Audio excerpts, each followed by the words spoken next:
Hello students welcome to मार piece creation आज तुमको काणी plus 3 6 semester history honours core paper 14 तार 4 यूनिट रो 1 मार्क्स और 2 मार्क्स डिस्कस करबा ई वीडियो रे जो माने कोर पेपर 14 रो फर्स्ट यूनिट किबा सेकंड यूनिट वीडियो को देखि ना ता डिस्क्रिप्शन लिंक रे दे देबी ता तुमे चेक आउट कर नबा वीडियोटा शेष पर्यंत देखिबो। ओके इंपोर्टेंट क्वेश्चन गुड रही छि जो माने एचे नुवा छ लाइक शेयर सब्सक्राइब कर दियो। प्रथम प्रश्न एठा रही संस्कृति केवल डेस्क ही परिलिखित होइथे प्ले केउठा रहिते जेउटा कि मानव समाज रहिते जो व्यवहार क्षणनीय ताकू कौन कहुए संस्कृति बोली कहुए। संस्कृतिर मुख्य भाग कौन लैंग्वेज जहाँ को आम भाषा कहूँ। नेक्स्ट प्रश्न रोमांटिक सिजम को जर्मन भाषा रे डेक्स कहला कौन कहला ना वेलका मर्च बोली कहला। नेक्स्ट प्रश्न इंग्लैंड रो महान चित्रकर मर्यादा डेक्स को दिया क्या दिया ना जॉन कॉन्स्टेबल को दिया। इंपोर्टेंट क्वेश्चन रही क्वेश्चन गुड़ तुम्हें स्क्रीनशॉट नहीं जाओ।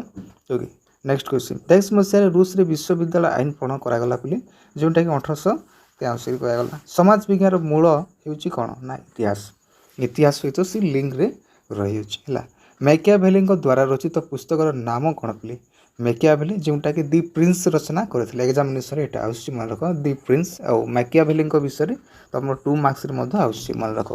आहर एग्जामिनेशन आसते जे समाजशास्त्र शब्दटी डेक्स प्रथम व्यवहार करते किए प्रथम व्यवहार करते तुम लिख Emmanuel Joseph. Okay Emmanuel Joseph लिखी।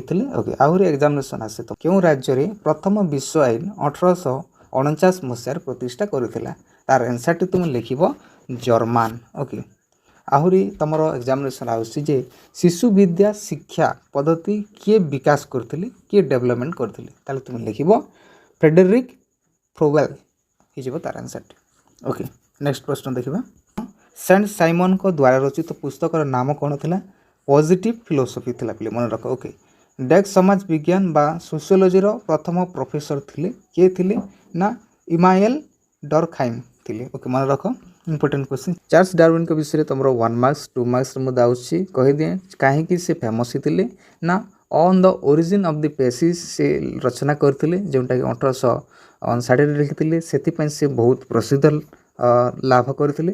ओके विवर्तनवाद प्रवक्ता किए पिले ना चार्ल्स डार्विन ही तार आंसर टी। डेक्स होउछन्ती सर्वप्रथम आधुनिक मनतत्वविद किए ना फ्रॉयड ये जो फ्रॉयड अच्छी फ्रॉयड रो तुम 2 मार्क्स रे आउछ मन रख। ओके इंपोर्टेंट क्वेश्चन मुझे तुमको कहीदे देखिन यहाँ तुम इंपोर्टेंट क्वेश्चन गुड़िक। ओके ग्लासस्टोन को समय सर्वश्रेष्ठ सामाजिक आईन कौन था ना फोस्टर एजुकेशन एक्ट मन रख। इंपोर्टेंट क्वेश्चन रही 2 मार्क्स क्वेश्चन आंसर गुड़िक देखिन। प्रथम प्रश्न एठार रही संस्कृति सामाजिक अटे कि यस ना समाज और संस्कृति निबिड़ भाव में संपृक्त अटंती संस्कृति केवल मानव समाज रे ही परिलिखित होता देखा मिली थे समाज रे ही यार सृष्टि होता है संस्कृति मनुष्य मानक मध्य ही संस्कृतिर आविर्भाव देखा जाए। ओके भाषा संस्कृतिर मुख्य बाहक किपर यहाँ एग्जामिनेशन आसी न थाई है प्रजाति कौन ये विषय एग्जामिनेशन आसते प्रजाति विषय मैक्स वेबर कौन ता विषय मध्य एग्जामिनेशन आसी डार्विन को विषय तुम तो एग्जामिनेशन निश्चित भाव में ही आसुची इंपोर्टेंट क्वेश्चन अटे। अहंभाव कौन जोटा कि फ्रॉयड को मतरे अहंर अर्थ होची व्यक्ति निजे तार निजत्व यार अर्थ मु मते मोर इत्यादि को बुझाई थे। ओके एटा तुम स्क्रीनशॉट नहीं आ गोटे क्वेश्चन आउस तुम अगस्ट कम्टे किए पिले जे कि समाज विज्ञान जनक भाव में प्रसिद्ध लाभ करते विषय एग्जामिनेशन आउस। ओके रोमांटिसिज्म कौन ता विषय एग्जामिनेशन आउस मन रख। Important question गुड़िक।